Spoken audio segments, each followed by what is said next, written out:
Meet VersaEye, our iOS eye gaze solution designed for iPad. Let's take a look at some settings that are going to be really useful for when you set up your VersaEye. As we take a look at these settings, we're going to assume that you've got your iPad, you've got the VersaEye, and you've got your Hiru app installed. You've opened the app and now you should see the following screen. Let's explore these options.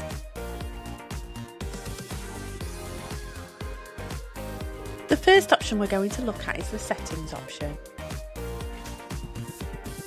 Settings allows you to make customisations to the eye gaze feedback, but this is only for calibration purposes. The dwell time refers to the time in which a person is going to use the eye gaze and the time in which they need to look at the target on screen to make that activation. The slow dwell time means you have to focus on the target for 2 seconds. The medium is for 1.2 seconds and the fast is 0.7 seconds. You can also use the plus and the minus to set your own dwell time. Next is the smoothing. Increasing the smoothing means that involuntary eye movements are less problematic. If you notice someone has involuntary eye movements, increasing the smoothing can help to overcome this. You'll see here the smoothing is low, medium and high. And lastly, we've got the visible pointer and we've got the positioning LED. The visible pointer places a small pointer on the screen, and this is a personal choice. Try it with or without.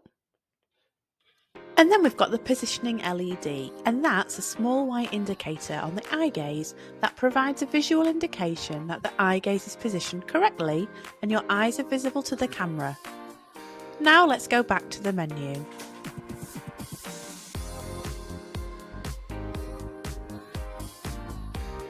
Next we have calibration. You'll see on the left we have step 1, which is all about positioning, and on the right, step 2, and that's all about the calibration and the number of points.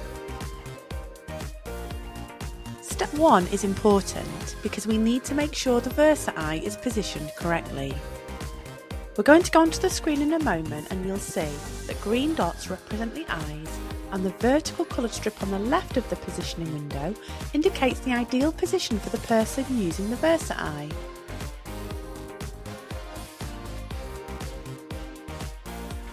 Ideally, you want the grey line in the green area, ideally between those white lines on the left. Let's have a look now. You'll see here the green to indicate the eyes, and there, down the left hand side is positioning, and you'll see that the person is between the white lines.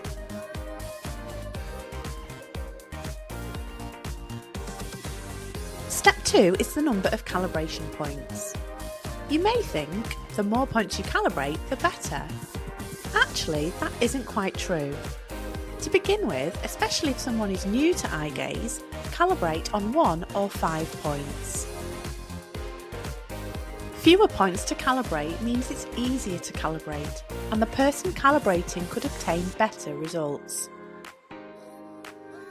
Once the person using it has experience with eye gaze, you may want to increase the number of calibration points to see if the overall experience and accuracy improves. Let's do a calibration. We're going to position ourselves in the ideal position. Press 5 points and then look at each point, which is a random point on the screen.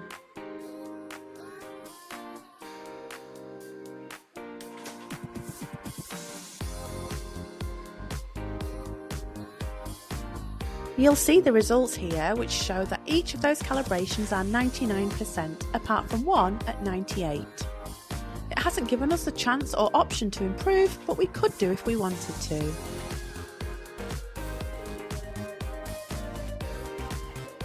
We're going to press OK, and we're going to go back to the main screen.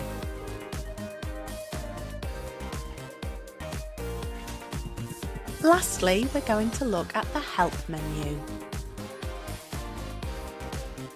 The Help menu has iPad recommended eye gaze settings there.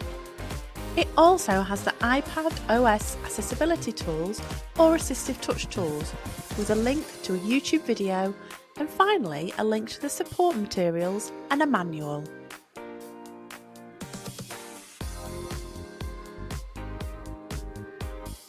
Now let's have a look at the settings in the iPad. We're going to press Settings and we're going to scroll down to Accessibility. And the first thing we're going to activate is Touch. Now we're going to turn on Assistive Touch. You'll see by activating Assistive Touch, it's put the small Assistive Touch box here on the right hand side, and the cursor has appeared. We're also going to go into Devices, select Hiru, and you'll see that Snap to Item is activated. This is a great setting as it automatically moves the pointer to nearby options to select, and it enhances the eye gaze experience.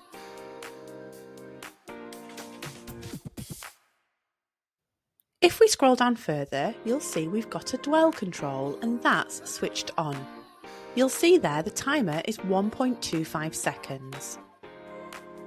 That's the dwell time, and we can use the plus and the minus to increase or decrease that dwell time. The dwell time is the time that's needed when looking at a point on the screen to make the activation.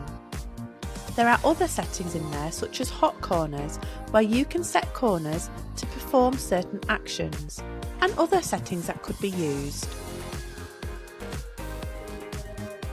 At this point, setting the eye gaze up, it's probably best to leave things as they are.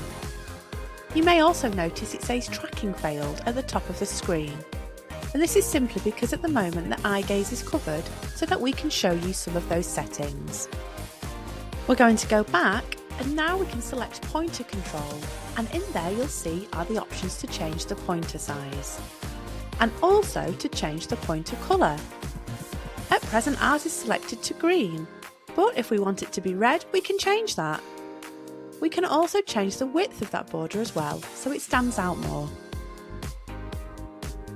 We hope you found this video useful, and should you need any more information you can contact Team Liberator by calling us, visiting our website, or you can reach out to your regional consultant and they would be happy to contact you to offer support, a demonstration of the VersaEye, or to chat through any other needs.